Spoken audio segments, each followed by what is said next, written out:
I can't change that narrative, but what I can do is upset the absolutes about who I am as a human being. And there is no way I could do something so horrible to another human being then or now. You know, Hollywood's like this crazy roller coaster ride. It's where dreams are born, where you see superstars rise, and where some of the most mind-blowing movies ever are cooked up. But flip the coin, and you're diving into the deep end of ruthlessness. Cutthroat doesn't even begin to cover it. You sneeze wrong, take a misstep, or even just have a bad day, and bam, your career could nosedive quicker than you can say action. Now, there might not be an official Hollywood blacklist, but let's not kid ourselves. There are folks out there who've seen their careers nosedive, and it's not because they lack the goods. Maybe they had a meltdown in the spotlight. Maybe they were just a pain in the butt to work with. Or worse, they got caught spewing some seriously messed up stuff. And there have also been rumors that some actors got their gigs canned because they refused to play dirty to climb the ladder. That's where the likes of Cat Williams come in, speaking truth to power and raking in the support for it.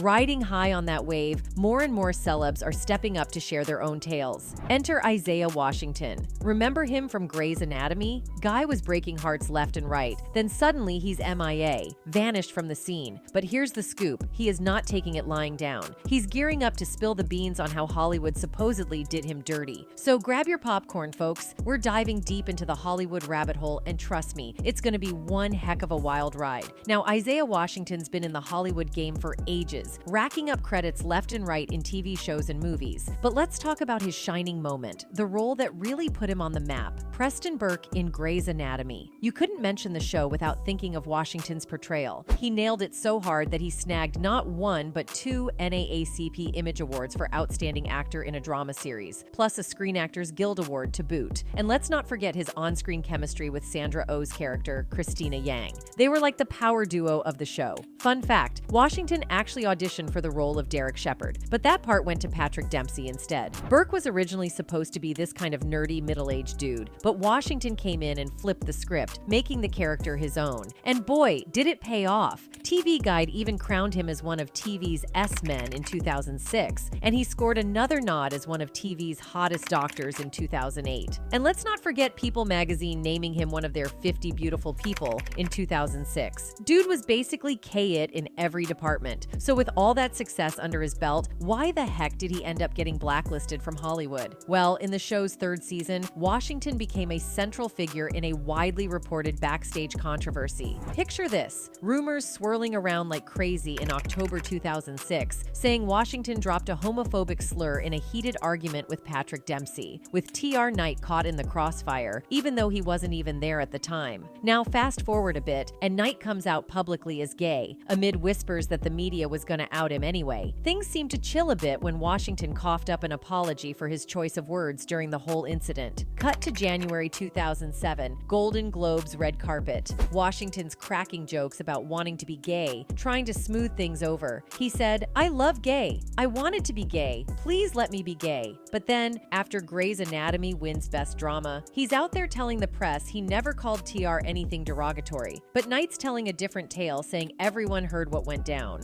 No, I did not call TR a faggot. It never happened. Never happened.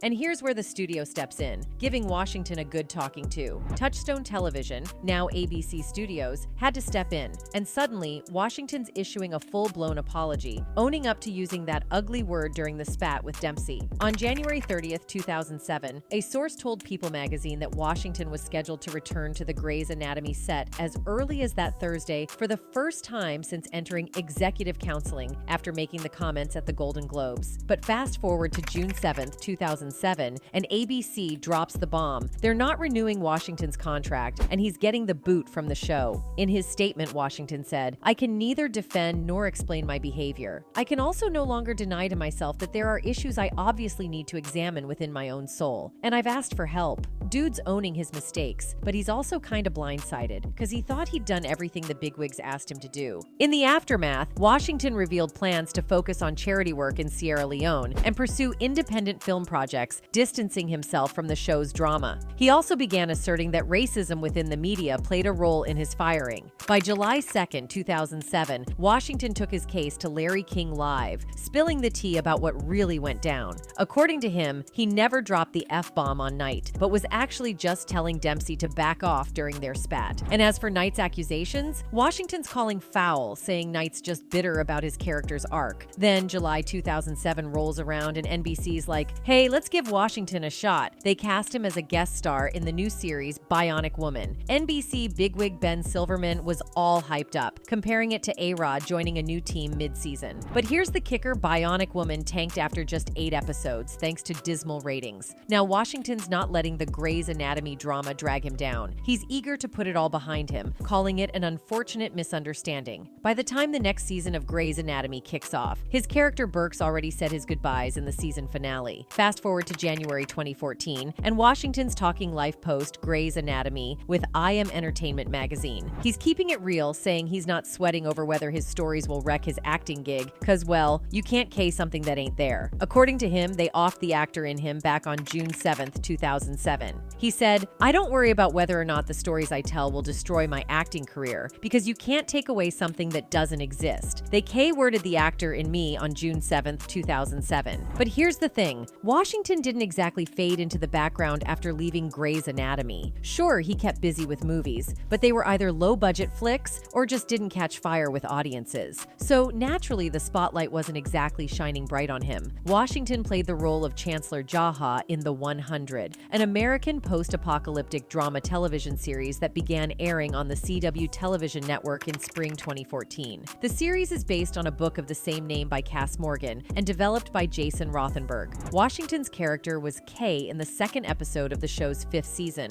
Red Queen. Then he starred in the film Blue Caprice, which was inspired by the 2002 DC sniper attacks. Washington portrayed perpetrator John Allen Muhammad, with Taquan Richmond playing Muhammad's accomplice, Lee Boyd Malvo. The film was released in theaters on September 13, 2013. In 2020, he switched gears and began hosting a travel and cooking show, Isaiah Washington. Kitchen Talk on Fox Nation, the streaming service arm of the Fox conglomerate. In 2022, Washington made his directorial debut with the film Corsicana, which he also co-wrote and starred in. But here's the kicker: in 2023, Washington dropped a bombshell, announcing his retirement from the entertainment business. On February 28th, Washington tweeted, "It is with a heavy heart and a sense of relief that I am announcing my early retirement from the entertainment industry today. Those who have been witnessing my journey here on Twitter since 2011 all know that I have fought the good fight. But it seems that the haters, provocateurs, and the useful idiots have won."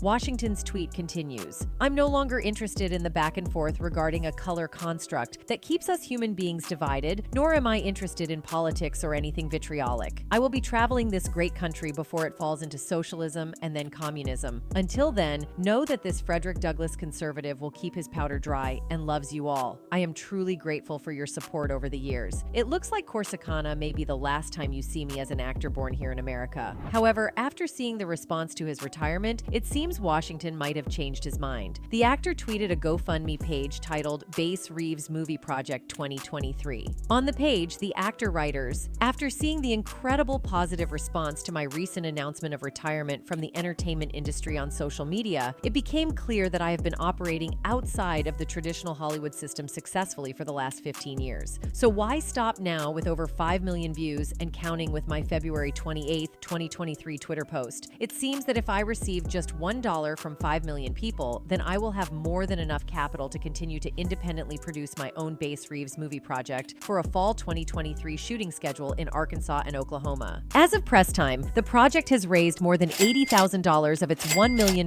goal with 249 donations. It seems that should Washington raise enough money, he'd be willing to once again step into the shoes of Bass Reeves. So perhaps he isn't done acting after all, but Washington's not the only one who's been through the ringer in Hollywood. There are plenty of other folks who faced their fair share of blackballing in the industry. Let's dive in on the first person on this alleged list, MoNique. Yep, the Oscar-winning actress is supposedly one of those who didn't toe the line that Hollywood wanted. MoNique spent over a decade calling out Lee Daniels, Oprah Winfrey, and Tyler Perry, claiming they worked together to blackball her for not doing promotional press for the 2009 film Precious. The real beef kicked off when OPR and Tyler decided MoNique should hit the press circuit for the film with without any paycheck. MoNique wasn't having it and straight up said, "Nah, not in my contract." According to MoNique, she only got a measly $50K for the whole movie, which was barely enough. Now they wanted her to jet around the world promoting the film for free, not on MoNique's watch. But Oprah and Tyler didn't take her refusal well at all. Instead, they started trashing her reputation in the industry, spinning a narrative about her being difficult to work with. MoNique spilled the tea, saying Tyler Perry told her, "You may want to consider promoting this film because if you get nominated for an Oscar, your next film is $3 to $5 million.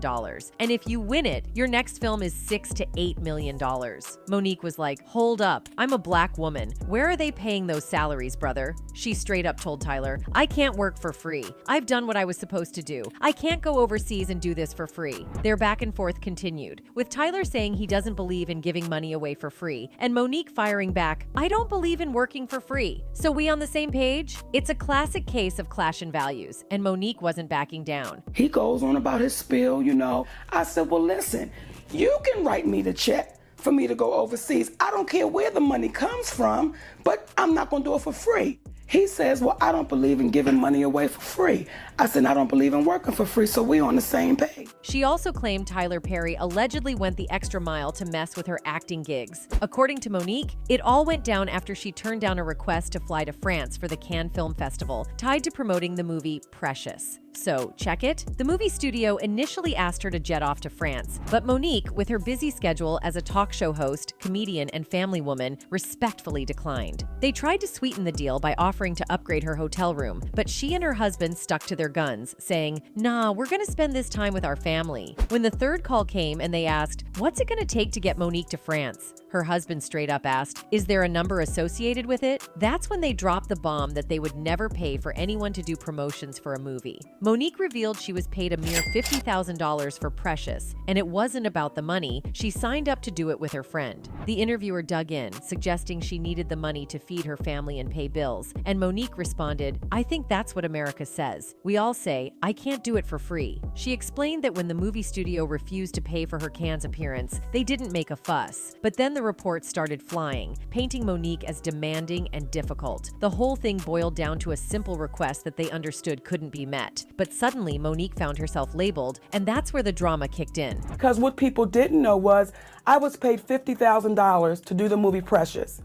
And it really wasn't about the money, and I'm not complaining because I signed up to do it with my friend. It says we can't set a precedence and pay you to do this. We didn't have an issue with them. Okay. But that's when the reports came that now MoNique is being demanding and she's being difficult. MoNique's even called out OPR and Tyler Perry, asking for an apology that, as far as we know, is still MIA. All right, next up on the list, we've got Stacey Dash. You might remember her from the 90s classic Clueless, where she rocked the role of Dion. She was basically a household name back then, but hold on to your hats because her journey in Hollywood took some wild turns. After her early fame, Stacey decided to shake things up big time. Instead of sticking to the usual Hollywood script, she took a detour into the world of political commentary. Yep, you heard that right. The girl from Clueless turned into a political commentator, and let me tell you, it wasn't just a career shift. It was like dropping a bomb in the middle of Tinseltown. Stacey went all in with her conservative views, especially when it came to giving Barack Obama a piece of her mind and taking stances on hot-button social issues. Now here's the kicker. Hollywood tends to lean left, but Stacey was out here swimming against the stream with her outspoken conservative beliefs. You can imagine the kind of storm that stirred up. Her appearances on news networks and social media rants turned into major talking points. I'm talking about heated debates, intense backlash, the whole shebang. In an industry where your personal beliefs can make or break you, Stacey Dash definitely didn't shy away from going against the grain. Her political stance didn't just put her on a different page, it practically put her at odds with a bunch of her peers and the whole Hollywood crew. You know, we're Americans, period. That's it.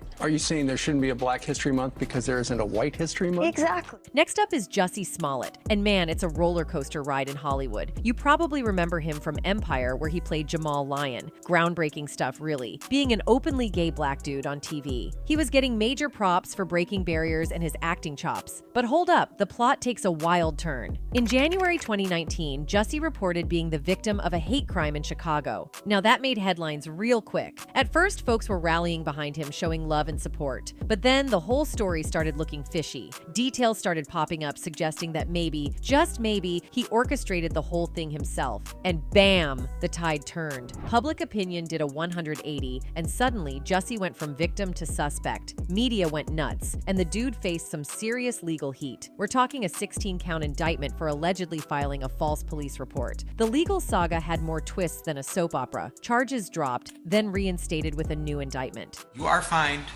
$25,000, which is the maximum fine, and you will spend the first 150 days of your sentence in the Cook County Jail, and that will start today. This whole mess not only put a dent in Jussie's personal rep, but also threw a massive question mark on his Hollywood future. Empire wrote him out of the final episodes, and his next moves in the industry became a big old question mark. Now let's talk Wesley Snipes, the dude who rocked the 90s with his K-roles in New Jack City, White Men Can't Jump, and that Blade trilogy. I mean, the guy's got range, charisma, and a unique vibe on screen. But hold on, his Hollywood journey hit a major speed bump. So picture this, early 2000s, and Wesley's in the middle of a high-profile tax evasion case. Legal battles ensued, and it wasn't some quick skirmish. We're talking lengthy and complex. The climax? Wesley got convicted for willfully dodging those federal income tax returns. In 2010, he kicked off a 3-year prison stint. Talk about a plot twist, right? His time behind bars marked a serious timeout from the acting scene and the public eye. Suddenly, the buzz wasn't about his K performances, but about the legal drama overshadowing his career. It goes to show how fame can get shaky real quick, especially when off-screen stuff takes the spotlight.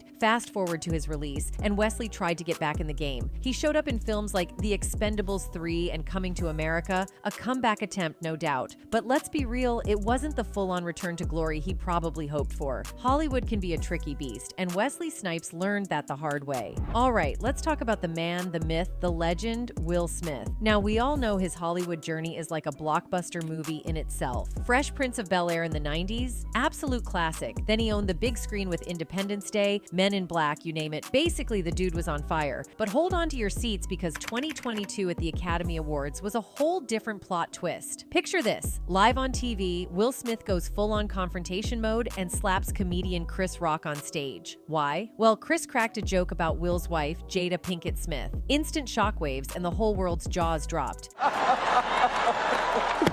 Oh, wow. Wow. Will Smith just smacked the shit out of me. The aftermath? Massive. Will faced a tidal wave of criticism for the slap, seen as uncool and a hit to his squeaky clean image. He even resigned from the Academy of Motion Picture Arts and Sciences and got banned from their events for a solid decade. The guy who's been the poster child of positivity suddenly found himself in the middle of a controversy that had everyone questioning his judgment and professionalism. Fast forward, he said sorry to Chris Rock, and some folks think he'll bounce back just fine. I mean, it's Will Smith we're talking about. Now, onto Darius McCreary, you know, the guy who brought Eddie Winslow to life on the classic sitcom Family Matters. Back in the 90s, he was all the rage, becoming a household name and securing his spot in American pop culture. But, spoiler alert, life after Family Matters wasn't exactly a walk in the Hollywood park. So, here's the deal. McCreary found himself in a bit of a typecasting maze. The whole Eddie Winslow thing was a blessing and a curse. While it made him a star, breaking out of that mold proved trickier than a Rubik's Cube. Casting directors and fans alike couldn't unsee him as the Winslow Kid, making it a challenge to land roles that showed off his full range. And you guessed it, this typecasting struggle is a classic Hollywood tale. Many actors grapple with breaking free from their iconic roles, and McCreary was no exception. Post-Family Matters, he tried to mix things up, hopping into various TV and movie projects. But let's be real, none quite match the Eddie Winslow fame. This whole journey shines a spotlight on a bigger issue, especially for those who hit the fame jackpot as kids. Navigating the transition to more grown-up roles is like trying to find your way out of a maze blindfolded. McCreary's story mirrors the challenges many actors face in evolving beyond their past characters. Fast forward to today, and McCreary's still in the game, taking on different roles and exploring other creative ventures. His resilience and dedication to his craft in the face of typecasting hurdles are like a Hollywood survival guide. So, props to Darius McCreary for keeping it real in the wild ride of Tinseltown. And now, let's roll out the red carpet for Halle Berry, the Hollywood trailblazer with a story that's like a roller coaster, full of ups, downs, and a whole lot of ground groundbreaking moments. Remember when she snagged that historic Oscar for Best Actress in Monsters Ball back in 2002? Yeah, that was a game changer. She became the first Black woman to grab that golden statue, flipping the script on Hollywood's diversity game. But hold on, life after the Oscar glow wasn't all glitter and gold for Barry. Despite her big win, finding roles that matched her talent and the significance of that Academy Award turned out to be trickier than navigating a maze blindfolded. It shone a spotlight on a bigger issue: the industry's struggle to offer substantial and nuanced roles for Black actresses, even ones with proven chops and critical acclaim. It's like Hollywood was stuck in a diversity time warp. And you know, Barry's post-Oscar journey had its share of bumps. Some film choices raised eyebrows, and her personal challenges played out on the public stage. Being in the spotlight isn't all glam. There's constant scrutiny and this unspoken pressure to keep proving yourself, no matter how many trophies are on your shelf. But here's where Halle Berry's true grit shines. Despite the hurdles, she stuck to her guns. Diverse roles? Check. Breaking free from the typecasting grip? Double check. And guess what? She even stepped into the director's chair with Bruised, proving she's not just an acting powerhouse but a force behind the scenes too. So let's toast to Halle Berry for not just making history, but for weathering the Hollywood storms with style, resilience, and a whole lot of talent. Up next is Nate Parker, a real roller coaster ride that goes from critical acclaim to personal controversies, weaving together the past and present in a way that's nothing short of a Hollywood drama. So picture this: Parker writes, directs, and stars in this buzzworthy film called The Birth of a Nation. It premieres at Sundance, gets a standing ovation, and everyone's saying, this guy is the next big thing. The film itself, a powerful portrayal of a slave rebellion led by Nat Turner, seems like the breakthrough moment that would cement Parker's status in the industry. But hold the popcorn, because here comes the plot twist. Just as Parker's star is shining brighter than ever, an incident from his college days comes back to haunt him. He's accused of A, and even though he's acquitted, the allegations resurface right smack in the middle of the promotional campaign for The Birth of a Nation. This controversy around Parker raises some serious questions about how personal history and professional life collide in Hollywood. The whole situation, with the public debate and intense scrutiny, leads to a major backlash against Parker. It doesn't just affect how people view The Birth of a Nation, it takes a toll on his overall career prospects. This mess showcases how Hollywood can be like a no-nonsense judge when it comes to personal controversies. In an era where social media and public opinions move faster than a Hollywood car chase, one wrong move can throw a wrench into your career plans. Do you feel guilty about anything that happened that night? I don't feel guilty. CeeLo Green's Hollywood journey, a wild mix of musical brilliance, TV fame, and a dash of controversy, showcasing how walking the fine line between artistry and public perception can be a tricky dance. Picture this: CeeLo, with that soulful voice and flamboyant style, making waves first with Goody Mob, and then hitting the jackpot with Gnarls Barkley's Crazy. And who can forget Forget You? That song was like the anthem of the moment, solidifying CeeLo's spot as a musical trailblazer. Then he decides to spice things up by jumping into TV, becoming a judge on The Voice. Now that's a whole new audience, and folks loved not just his musical know-how, but also his charisma and mentor-like vibes. CeeLo was winning hearts left and right. But here comes the plot twist. Personal controversies come knocking on CeeLo's door. In 2012, he faces accusations of sex battery, but lucky for him, charges get dropped due to not enough evidence. However, it's his Twitter comments about consent and some sensitive topics that set off alarms. People weren't vibing with his tweets, calling them insensitive and brushing off serious issues. Boom, the fallout is real. CeeLo waves goodbye to The Voice, and a bunch of gigs get canceled. It's like a Hollywood earthquake, and the aftershocks are felt all over. Post-controversy, he's back in the studio, dropping new beats and trying to make a TV comeback. Yet that controversy shadow is a tough one to shake off. It's a bummer, but looks like a lot of celebrities like Washington never quite bounced back from the whole blackballing ordeal. And despite Washington's apologies, Hollywood just wouldn't cut him some slack. But what's your take on all this? Drop a comment and let us know. Catch you in the next video.